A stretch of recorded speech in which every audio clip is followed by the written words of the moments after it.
Do you know where the word Draconian comes from? Today, it means harsh, unforgiving, or extremely severe, like getting a life sentence for stealing a loaf of bread.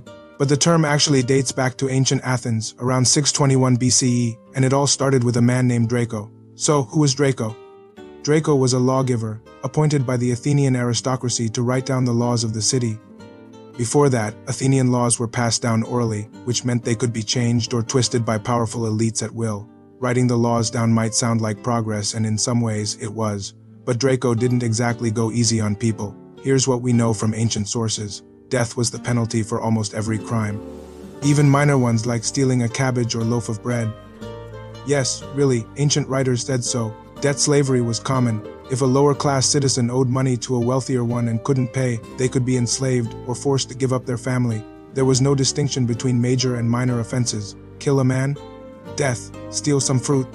Death. When asked why his laws were so severe, Draco supposedly replied, "Small crimes deserve death, and for the great ones, I have no harsher penalty." For all their cruelty, Draco's laws were a turning point in Athenian society. They were the first written legal code in Athens, meaning, for the first time, everyone could see what the laws were even if they couldn't read them directly. Literacy wasn't exactly common. They reduced arbitrary justice. Now, at least in theory, everyone was subject to the same rules, but they also highlighted a huge problem. Athenian society was deeply unequal, and Draco's laws protected the elite while crushing the poor. It didn't take long for people to realize Draco's laws were unsustainable. Within about 30 years, another reformer named Solon was brought in to fix the mess.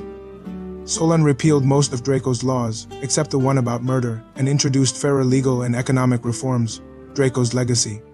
A law code so brutal, it became a byword for cruelty for the next 2,600 years. So why do we still talk about it? Because it's a perfect example of how law and power are connected. Draco's laws were meant to create order, and they did. But they also showed what happens when justice turns into punishment for punishment's sake. So next time you hear someone say, "Wow, that's draconian," you'll know it traces all the way back to ancient Athens, where justice once came with a death sentence for stealing vegetables. Thanks for watching, and remember, knowing your history might just save your life, or at least your cabbage.